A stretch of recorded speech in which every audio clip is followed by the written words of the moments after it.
Olá, muito boa noite. Novamente, a robótica pauta o Câmara Saúde de hoje.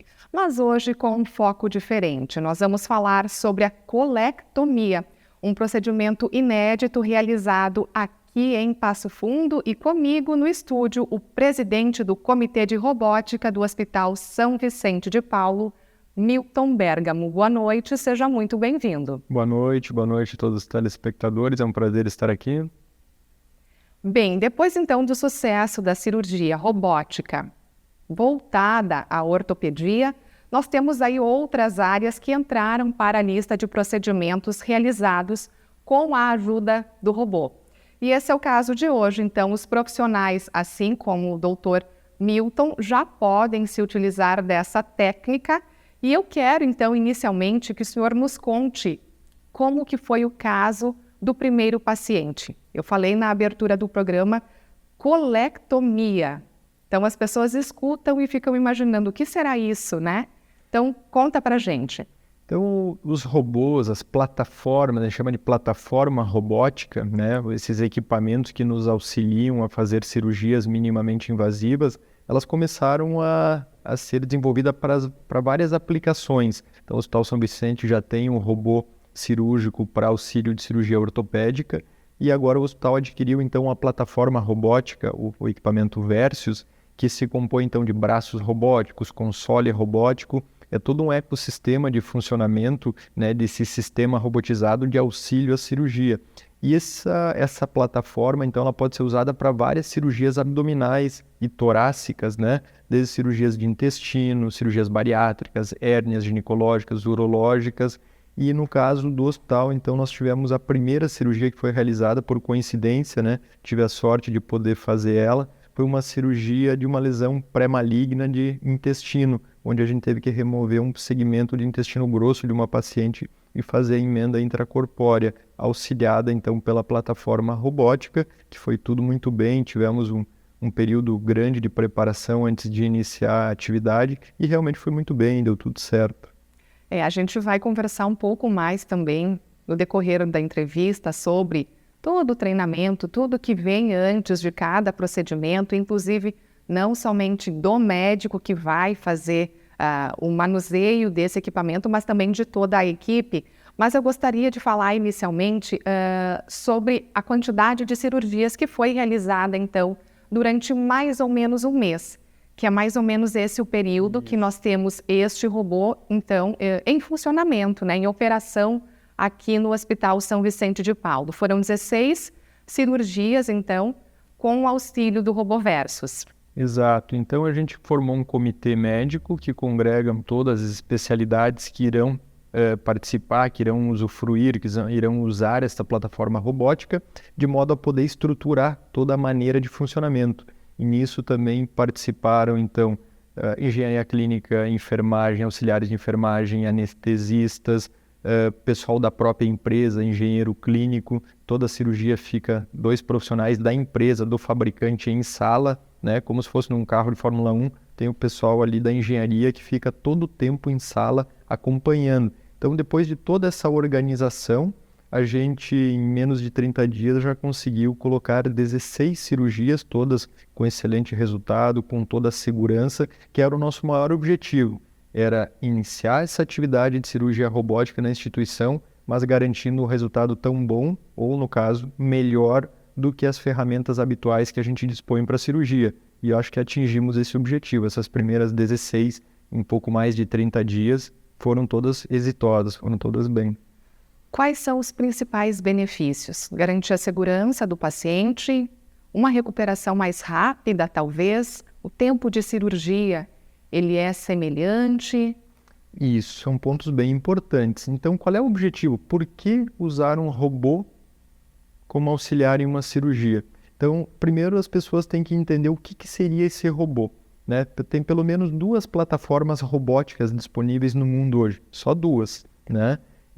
Para aplicação clínica. O robô, ele consta, então, no caso do robô Versius, de alguns braços robóticos que a gente coloca à beira do leito do paciente na mesa cirúrgica e um console, como se fosse um cockpit de avião, um simulador de aviação, né, o dentro do carro, onde a pessoa enxerga em 3 dimensões, né, tem uma visão de 3D muito boa e tem os controles, como se fossem joysticks de videogame, onde a gente faz então a cirurgia vendo em 3 dimensões através de uma câmera que está introduzida no caso do abdômen do paciente e com pinças muito pequenininhas, extremamente articuladas, que estão lá dentro do paciente. Eu faço um movimento aqui, ele repete lá dentro do paciente. O robô não é autônomo, ele só faz o que o cirurgião comanda.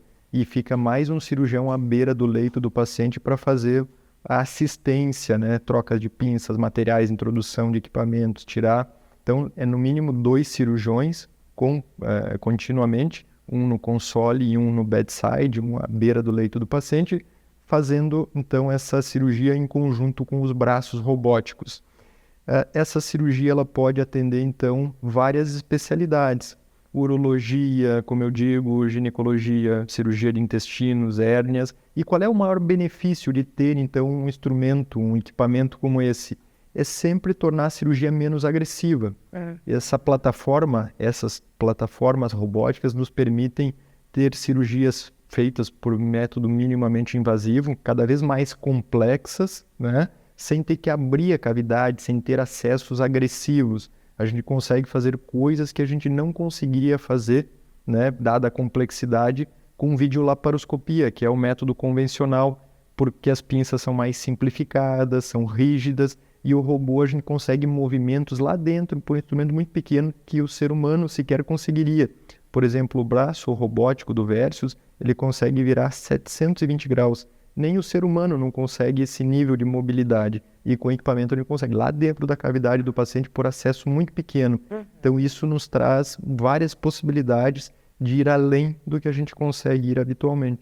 E menor risco de infecções também para o paciente. Menor risco de infecção, uma vez que não tem cirurgias muito extensas, não tem muita abertura. Tudo em cirurgia, a busca nos últimos décadas é sempre, ou se possível, evitar a cirurgia, sempre, né? Tratamentos clínicos, melhoria de radioterapia, quimioterapia, situações de evolução muito grande no tratamento clínico para evitar uma cirurgia e quando ela é inevitável, que ela seja feita da maneira menos agressiva possível. Então, a laparoscopia nos anos 90, 2000, vieram trazendo isso num crescimento muito grande. E hoje as plataformas robóticas para assistência, elas nos levam a um nível superior, né? O tempo cirúrgico, ele infelizmente ele é um pouco maior, né? Porque tem toda essa questão de organização, o preparo do paciente, toda a cirurgia ela é um pouquinho mais demorada. Principalmente nesse início, onde a gente busca uma segurança, vai com muita calma, tranquilidade. Mas hoje a gente ficar 1 hora e meia anestesiado não muda. O importante é que a cirurgia seja muito bem conduzida e não se agrida muito. Porque embora a gente sofra ali no tempo cirúrgico e dê um pouco mais de trabalho nesse sentido, o paciente vai se beneficiar já no outro dia, já está colhendo os benefícios da cirurgia minimamente invasiva. Justamente isso que eu gostaria de saber. O pós-operatório, a recuperação, ela é muito mais rápida?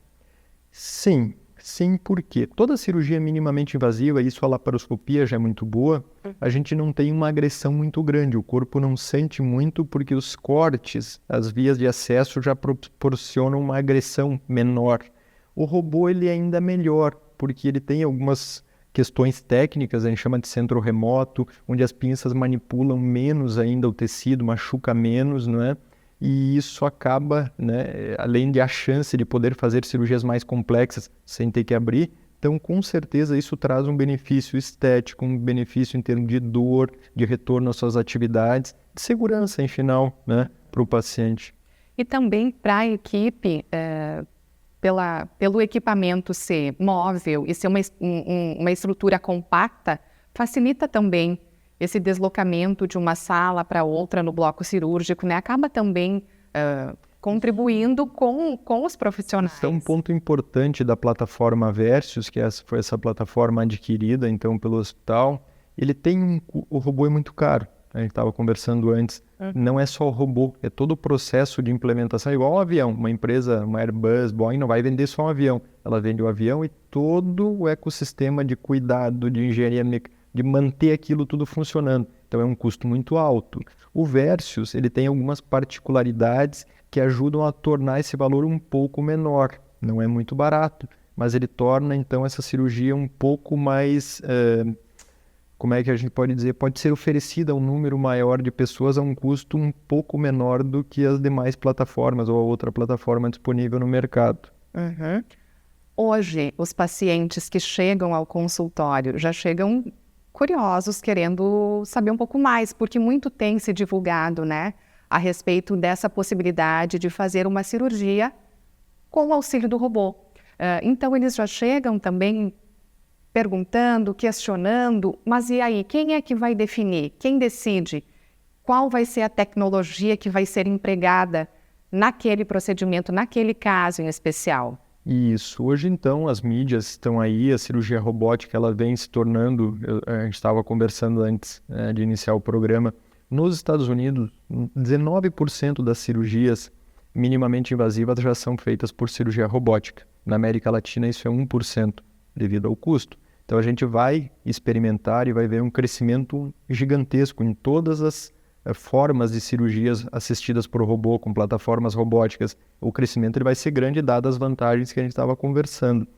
Então, o que acontece? É importante a gente ter em mente que, sim, esse crescimento vai ser, as pessoas estão tendo acesso às informações. Passo Fundo hoje é a primeira cidade do interior do estado a ter cirurgia robótica, e isso a gente tem que render ao agradecimento às instituições de propiciarem isso para os pacientes, para os médicos, para as próprias instituições, manter a cidade, então, na vanguarda das tecnologias cirúrgicas, no caso. E essa decisão, ela é sempre tomada com o paciente e com o médico. O que limita é o custo e o treinamento. Muito poucos cirurgiões são treinados. A gente não aprende isso na nossa formação. É uma formação além que a gente tem que fazer, né, no momento que planeja entrar. Então, na cirurgia robótica é todo um processo de treinamento e um período de maturação, de capacitação para poder fazer isso da melhor maneira, colher os resultados com segurança. Então, muito pouca gente hoje é qualificada para fazer. E o segundo ponto ainda tem um custo agregado. E o terceiro ponto tem que ver se vale a pena. Se aquele paciente que tem determinado problema, se as técnicas habituais não são boas o suficiente e se aquele paciente se beneficiaria de receber uma cirurgia assistida por robô. Então, o paciente tem que conversar muito com o seu cirurgião para, a partir disso, ver se vale a pena, se vai ter um ganho, poder ser oferecido a ele, sempre em conjunto. Aham. E hoje, quantos médicos, quantos profissionais estão aptos para operar o robô? Na instituição Hospital São Vicente, nós criamos, então, o comitê. O comitê, em princípio, congrega umas 8 especialidades cirúrgicas. Foram selecionados mais ou menos 24 cirurgiões, 12 equipes que teriam interesse. Destas, uma grande parte já fez, nesses primeiros 30 dias, a capacitação. Eu acredito que hoje já metade já começou as suas atividades em cirurgia robótica, os demais estão fazendo. Praticamente toda semana estão se agregando novas áreas que estão fazendo seus primeiros procedimentos. Então, da instituição do Hospital São Vicente, já devemos ter aí pelo menos umas 10 ou 12 pessoas, uma meia dúzia de equipes que já fizeram, e as demais já estão logo concluindo, né, a sua formação e iniciando suas atividades. E esse treinamento ele foi feito nos Estados Unidos ou o treinamento hoje já está reconhecido pelo Conselho Federal de Medicina, já está padronizado, desde o ano passado foi reconhecido isso, qual é o treinamento mínimo, né? Então, normalmente a própria empresa multinacional, ela oferece o treinamento, a gente faz parte dele em treinamento em aula, online, a gente viaja muito, conversa com outros colegas, vai participar de outras cirurgias, colegas vêm fazer as primeiras cirurgias com a gente, né? Grande parte do treinamento, no nosso caso, é feito no próprio console. O console onde a gente opera, ele tem um software que a gente acopla como se fosse um videogame. E ali a gente vai treinando de maneira eletrônica para adquirir como se fosse um simulador de avião. A gente faz muito treinamento em questão eletrônica para depois entrar em prática clínica, sempre tutorado, sempre auxiliado por um cirurgião que já tem experiência com esse tipo de cirurgia naquela área, nesta plataforma. Por isso é muito difícil, ainda tem muito pouca gente treinada, inclusive para poder ajudar, né? E alguns cirurgiões fizeram treinamento fora do país, alguns cirurgiões fazem no próprio país, e todos fazem treinamento com a própria plataforma dentro do hospital. O hospital fornece essa possibilidade junto com o fabricante. E como a gente conversava antes do início do programa, não é simplesmente o médico já ter um histórico de procedimentos realizados em cirurgias, enfim, mas esse treinamento específico com o robô, porque qualquer milímetro que seja posicionado diferente o robô também pode colocar em risco o paciente. Então, é importante a gente mencionar isso agora para que os telespectadores também tenham essa percepção, né?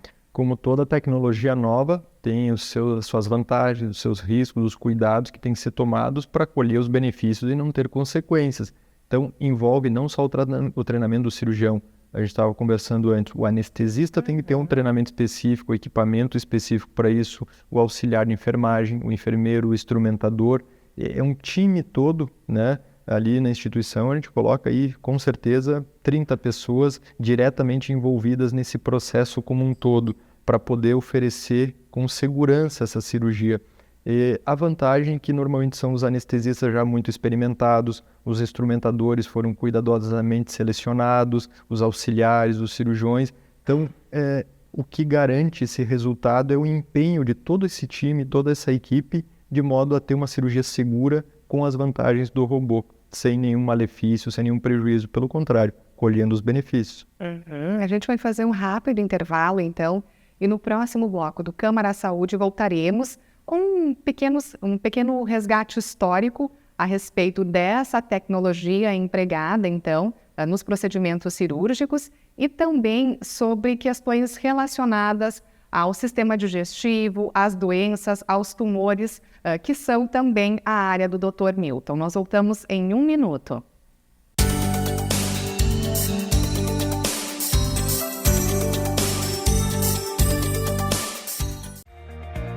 O que é importante para você é importante para a Câmara. A Câmara de Vereadores tem compromisso com a comunidade e transparência na gestão. Por isso, debater as necessidades da comunidade faz o trabalho do Legislativo ter muito mais resultados para você. Com participação, as mudanças acontecem e os investimentos geram mais desenvolvimento e garantem um futuro melhor para a nossa cidade. Câmara de Vereadores de Passo Fundo, a casa dos grandes debates.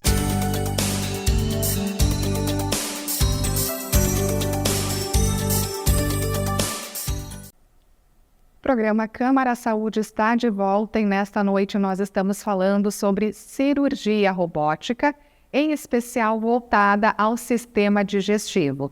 Aqui comigo o presidente do Comitê de Robótica do Hospital São Vicente de Paulo, Milton Bergamo. Doutor Milton, a gente ficou então de iniciar essa segunda etapa do programa falando um pouco mais sobre como tudo começou, né? Então faz para a gente um resgate histórico de como que a tecnologia está ou iniciou, né, voltada à medicina. A medicina, então, como ciência, ela é muito influenciada pela tecnologia, né? A gente sempre anda junto, né? E as tecnologias robóticas, elas já não são tão novas. Lá em 1976, se não me engano, foi o primeiro robô que foi usado em neurocirurgia para fazer um acesso dentro do cérebro. Claro que isso, devido aos impedimentos de tecnologia, demorou muito tempo para evoluir. Há uns 20 anos atrás, pouco mais, começou a se desenvolver então a tecnologia da cirurgia robótica, cirurgia abdominal, e pensando em campo de guerra, né? Tá lá o indivíduo numa situação extremamente remota, não tem um cirurgião capacitado, a ideia era ter um sistema robotizado que pudesse um cirurgião mais habilitado num centro maior poder operar esse paciente, poder proceder com a cirurgia em local de campo de guerra. Então, ali que foi o início da cirurgia robótica. O que se viu, dado a capacidade da plataforma robótica de ver em 3D, de ter um controle de tremor, ter várias vantagens que a gente não tinha na cirurgia convencional, na verdade começou a se pesquisar e desenvolver em grandes centros e acabou isso entrando de volta para centros maiores e surgindo então esses sistemas comerciais disponíveis em mercado para aplicação clínica, mas dentro de grandes instituições em países ricos, como os Estados Unidos hoje, que tem uma quantidade de plataformas absurda e, como a gente falou antes, quase 20% das cirurgias minimamente invasivas já são assistidas por robô. Começou também muito forte na cirurgia urológica, na cirurgia de próstata, que é uma cirurgia extremamente de câncer de próstata detalhista, que precisa fazer emendas muito delicadas, que por cirurgia aberta normalmente a gente consegue, mas por vídeo, dado a limitação técnica dos instrumentos, era muito difícil. Então a robótica começou muito forte, por exemplo, na urologia, para fazer esses procedimentos extremamente delicados, né? Com esses filtros, com essa capacidade de ter um resultado melhor. E depois começou a se expandir de maneira muito grande agora para todas as áreas de cirurgia, como por exemplo a cirurgia de câncer de intestino, né? Que é especificamente a minha área. Dr. Milton contava agora no intervalo que é um dos pioneiros, talvez do mundo, né, a fazer um procedimento com o auxílio do robô. Embora a gente fale sobre esse pioneirismo, sobre esse fato de Passo Fundo ser inédito, né, esse procedimento ser inédito, não só na nossa cidade, mas assim, trazendo, né, para a nossa cidade, colocando Passo Fundo como referência, também vale ressaltar que todos os procedimentos realizados, eles são feitos com segurança. Nem o paciente é cobaia, né? Então, também, apesar de sermos pioneiros, termos esse título de inédito, tudo é feito com maior critério. O Comitê de Robótica, então, sempre teve com esse objetivo, que é trazer a segurança a qualquer preço, né? O máximo da segurança durante essa implementação de uma tecnologia nova, disruptiva. Então o comitê tem por esse objetivo. Como a gente falou, as plataformas robóticas é tudo muito novo, né? Tem 20 anos uma plataforma, a Versus, que é essa última que entrou no mercado e que o Hospital São Vicente adquiriu, é uma empresa que entrou no mercado em 2014, então são plataformas muito novas, né? O robô Versus tem ainda o 8º no Brasil, né? Foi o 2º no Rio Grande do Sul a chegar, o 1º do interior do estado. Então, ainda tem muito poucas plataformas no mundo, né? Então, o que está acontecendo agora com o Hospital São Vicente, por ter ainda o sistema Versus, ter muito pouca plataforma, muitas das cirurgias que a gente já está fazendo são cirurgias que a gente tem olhado junto com o fabricante, primeiras cirurgias do estado, do Brasil, algumas até do mundo, que estão sendo feitas na cidade. Então, isso, claro, que é interessante para a cidade, para os hospitais, para o desenvolvimento técnico do corpo clínico da cidade, né? Porque coloca de novo, como eu falei, Passo Fundo numa posição muito importante, que já foi conquistada nos últimos 30 ou 40 anos, de estar sempre na vanguarda do desenvolvimento de tecnologias e, no caso agora, dada a oportunidade de ter uma plataforma extremamente nova, né, no mercado, deixa a gente exposto a essa inovação, a trazer, então, desenvolvimento junto, inclusive, com o fabricante, né? Que pode ser algo que pode a gente ajudar depois no estado, no Brasil, até fora do Brasil, dado ao ineditismo, né? Por ser algo muito novo. Uhum. Curiosidades. Muita gente fica querendo saber um pouco mais, né? Quais são as principais dúvidas que tanto pacientes quanto médicos que chegam para o treinamento, enfim, querem saber a respeito dessa tecnologia? Por ser novo, então, ele é muito novo, inclusive, para os cirurgiões, né? A cirurgia robótica não faz parte da prática de quase nenhum cirurgião hoje, né? No interior do estado não tinha nenhuma plataforma, né? Alguns operavam fora, eu fazia na Santa Casa, em Porto Alegre, já comecei meu treinamento, já fazia alguns procedimentos. Então, assim, é tudo muito novo, né? Então, para o cirurgião ainda gera muita dúvida. Para a população em geral, que eu vejo a maior dúvida é se o robô opera sozinho, né? Então eu sempre faço uma comparação com o avião, né? A gente tem lá um simulador de voo, um cockpit e o avião. O avião não tem uma capacidade de decolar, de pousar e fazer tudo sozinho. Ele é comandado por um piloto, né? Ou dois. Então são os pilotos, é o cirurgião que faz todo o procedimento. Ele usa da tecnologia do robô. É como um carro, né? Antigamente a gente tinha um carro mais analógico. Hoje a gente tem assistência de condução, ABS, EBD, comutação automática de farol. Todas essas tecnologias que foram sendo implementadas, não é que elas conduzem o carro sozinho, mas elas nos ajudam e aumentam a segurança. Então a plataforma robótica ela entra nesse sentido. Ela tem várias pequenas melhorias, né, de tecnologia que nos fazem proporcionar uma cirurgia ainda mais segura, né? Como se fosse um motorista, um piloto de avião. Né, a gente tem essa capacidade de melhorar o nosso resultado com a ajuda do robô, como qualquer tecnologia, né? Certo. Agora a gente vai falar um pouquinho da área, da especialidade do Dr. Milton. Então, que seria a parte que seria o sistema digestivo. Então, o câncer de intestino, ele é o terceiro câncer mais comum entre os homens e o segundo câncer mais comum entre as mulheres, cada vez mais frequente em jovens adultos. Então, infelizmente, é um dado ruim, mas que se a gente manter a atenção e fizer, né, o diagnóstico de uma forma precoce, a chance de cura é de praticamente 95%. Exato. Como todo qualquer câncer, o objetivo é sempre pegar no estadio inicial, né? E o câncer de intestino, infelizmente, por questões de hábitos, por questões da nossa vida ocidentalizada, nosso estilo de vida, pouca atividade física, excesso de consumo de alimentos industrializados, condimentados, ele vem aumentando. Ele vem aumentando em todas as populações ocidentais. No Brasil, hoje, é como tu falou, é o terceiro câncer mais comum em homens e o segundo em mulheres. E tem uma particularidade, que é um câncer prevenível. Então, principalmente quem tem história familiar, pai, mãe, irmãos, que já tiveram, tem que ficar em atenção especial, porque dobra a chance de um familiar de primeiro grau de desenvolver câncer de intestino. E qual é a maneira de se prevenir, né? Quem tem esse fator de risco é procurar o seu médico e fazer a sua colonoscopia em tempo adequado, porque todo câncer de intestino ele começa como um pequeno pólipo que vai sofrendo degeneração, como uma mancha de pele, até virar um câncer. Então a gente tem uma janela de oportunidade de identificar essa lesão pré-maligna numa colonoscopia e remover ela de maneira bastante simples antes de virar um tumor. Então as campanhas de prevenção que visam identificar pessoas acima de 45 anos, pessoas com histórico familiar importante de câncer intestinal, já que tem uma agregação familiar, identificar e promover então a testagem antes, a realização do exame e a prevenção. Não é pegar nem diagnóstico, é precoce, é prevenir o câncer. Então as pessoas têm que ter isso em mente. E como é um exame chato, desagradável, ninguém quer passar por isso e tem razão, mas tem que ver que o benefício é muito grande, né, de poder prevenir. E o outro dado interessante é que a maioria dos pacientes com câncer de intestino hoje se cura. Se pegar globalmente na estatística, mais de 60%, independente do estadio, acabam curadas se forem bem tratadas, podendo chegar a 95% quando se perdeu a chance da prevenção. Já desenvolveu o câncer, se for precoce, chega a 95%.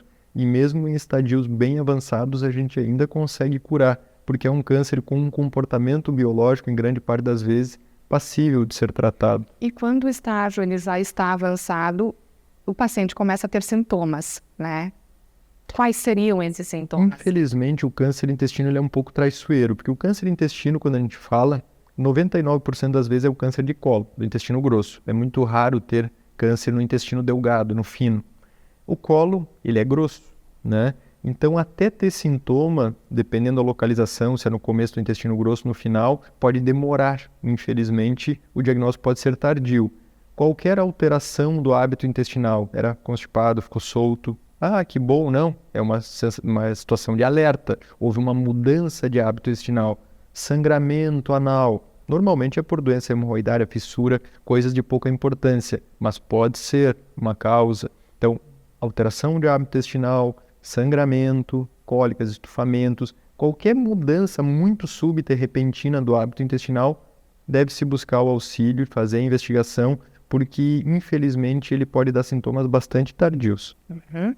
Para encerrarmos o Câmara Saúde de hoje, quais as dicas a gente pode dar para quem acompanha, né, a entrevista, seja com relação a esses hábitos mais saudáveis, dicas de alimentação, enfim. Cada vez mais a gente vai envelhecendo e vai sentindo isso na pele, né? Eu vejo, e é a minha campanha hoje com os pacientes, todos os dias, daqui a pouco eu vou para o consultório, né? Vou estar lá de novo e vou estar falando a mesma coisa. Bons hábitos, atividade física, perda de peso, alimentação mais saudável, menos produtos industrializados, né? Alimento que tu não tenha que abrir um saquinho, que não tenha que desembalar, que tenha que descascar. Então, acho que isso é o básico. Se a pessoa fizer isso desde a infância, vai reduzir também a chance de todo tipo de câncer, pressão alta, diabetes. Então, acho que essa busca por uma vida mais racional, mais equilibrada em termos de alimentação, em termos de atividade física. Feito isso, o segundo passo é fazer as suas avaliações clínicas, conhecer os seus fatores de risco familiares, seja para diabetes, pressão alta, câncer, e aí sim buscar a orientação do seu médico, porque a gente tem hoje um monte de armamento para prevenção, né? O dermatologista buscando lesões pré-malignas de pele, o ginecologista, mama, colo uterino, do aparelho digestivo, endoscopia, coluna. Então hoje, com um bom cuidado, de um estilo de vida adequado e fazendo prevenção, né, com certeza a gente vai viver mais e vai viver melhor, e é o que a gente tem visto, um aumento sim da expectativa de vida, e não só pela melhoria da medicina, que melhorou muito, mas pela melhoria do estilo de vida. E para a gente evitar que precise do procedimento que a gente falou lá no início do programa. Da radioterapia, da quimio, do robô, né? Então, o objetivo é que as pessoas tenham um estilo de vida saudável, né, de boa qualidade, para evitar ou postergar o máximo possível a necessidade de um auxílio como esse. Ok, então no Câmara Saúde de hoje eu conversei com o Dr. Milton Bergamo, claro, sobre essas doenças do sistema digestivo, mas também sobre a cirurgia robótica, como a tecnologia está aliada à medicina. Dr. Milton, obrigada pelas tuas manifestações, pelo teu esclarecimento a respeito, porque muita gente, sem dúvida, tem curiosidade, né, a respeito desse assunto em especial. Obrigada. Obrigado, eu que agradeço a oportunidade. Uma ótima noite. Boa noite também a você que acompanhou Câmara Saúde de hoje. Nós temos um novo encontro na próxima semana. Até lá!